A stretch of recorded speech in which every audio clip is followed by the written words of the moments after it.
Everyone, it's Patricia Worby, Alchemy Therapies and my emotional audit here, and chapter 2 of my review of the book On Tyranny by Tim Snyder.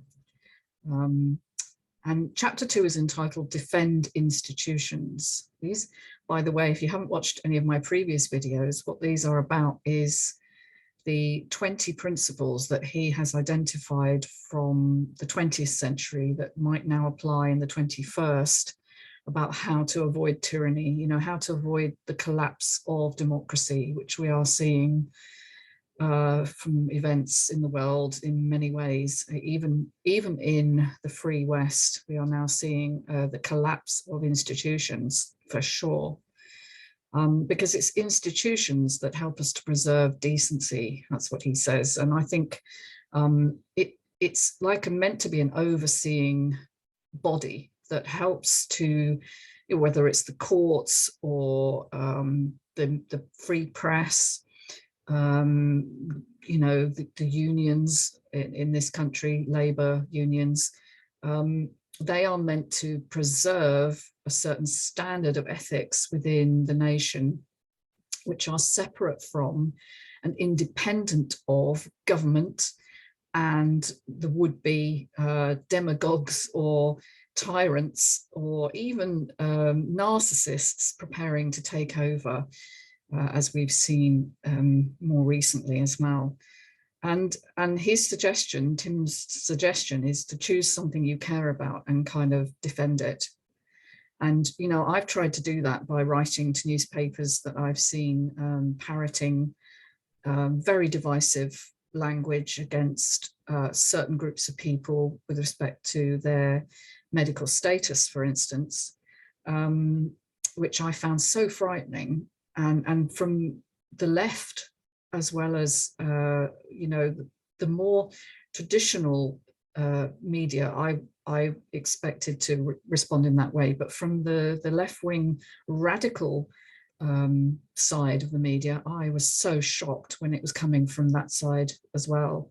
In fact, more vehemently in some cases from the left wing than it was from the right wing.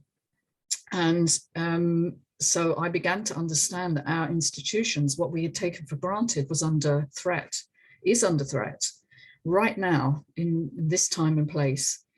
And because we tend to assume, don't we, that institutions will just carry on, like the BBC in the UK has always been, it feels. Obviously that's not true, but it just, in my generation, it feels like it's always been there and it always will continue to be there, but it's under a lot of threat from funding problems, because the old model is no longer working in a new era where people don't feel they need to have an archaic TV license, for instance. So, but there is, I saw a film recently about a true story of a man who actually fought that the TV license should be free for, you know, old age pensioners, as it was called then, or seniors, as we tend to call them now.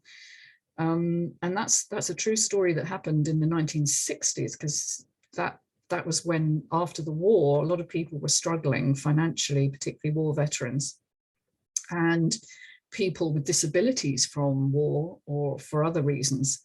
And he fought, that was, the film is called The Duke. It's a very interesting film based on a true story.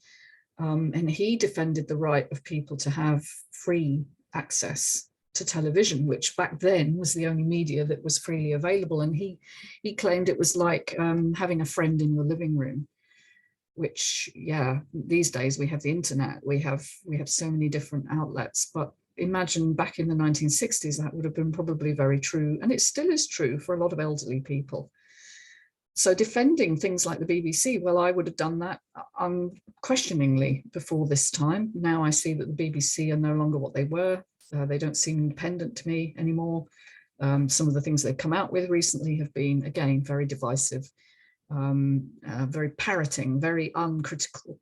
So I think what we have to defend here is the notion of debate, of the idea that people can differ and come to a consensus opinion. And where I'd like to start is that we have vested interests that have taken over our institutions. The very bodies that are supposed to look over law and sort of public policy have been bought out. That's been going on subtly and not so subtly more recently as institutions have become less and less able to fight their corner, and more people are being put in positions of power who have vested interests for whatever reason in maintaining the status quo, or even worse, forcing a certain agenda on the population. And this isn't, you know, it's just well known, but maybe not so much by the public who are following these edicts from these institutions about what we should and shouldn't do, without realizing that they're not really independent anymore. So just to make note that putting your trust and faith in something unquestioningly is an issue, and was an issue in 1933, which is when Tim is looking at, you know, the period pre the war, the Second World War. So saying that a lot of Jewish leaders believe that the worst possibilities of what the Nazis wanted to do would never come to pass, because the institutions would preserve that and protect them. And of course that didn't happen, because it's actually easier than you think to buy out an institution. And so I want to just read you a little bit, and this was to do with the Russian Bolsheviks as well, because that was going on at the same time and lasted even longer, the Russian, or the USSR as it became the Soviet Union. Of course, that's very relevant now too.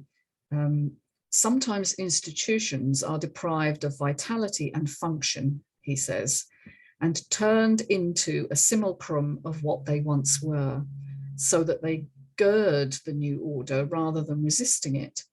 So in other words, they uphold and they become the scaffolding or the structure for these changes that we're seeing in public life. You know, lack of faith in our governments, the idea that there's rules for one group of people and not for another, for the rich or the poor.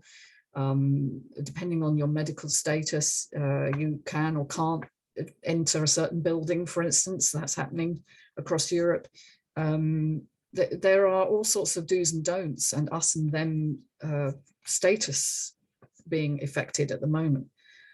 And so what happens is people tend to vote with the current arrangement because they believe it will preserve them in some way if they agree to some of the measures in order to get the longer game, if you like, that they will get freedom at some point. And that is in actual fact what German Jews did when they voted for the Nazi leaders. And so it was in a vain hope that this gesture of loyalty would bind the new system to them. And that was a vain hope. All right, it did not come to pass that they were protected, as we know. And so it's a very short chapter. It's about 3 pages of a very short book. But this is one of the most important books ever written, I think, in terms of our public arena now. It's been reissued recently in a bigger format with illustrations, but I've got the original one here. Found bizarrely in a very strange place when I was browsing a secondhand bookshelf in a nature reserve of all places, and there it was, and I was like, oh, that sounds interesting, just the title. And I think honestly it has such an important lesson for us all right now, to avoid tyranny and the destruction of democracy, which is what we basically have to defend. We can't allow institutions or governments to defend it for us. Because they are no longer accountable to us in the ways that they were. There's no shame anymore in public life.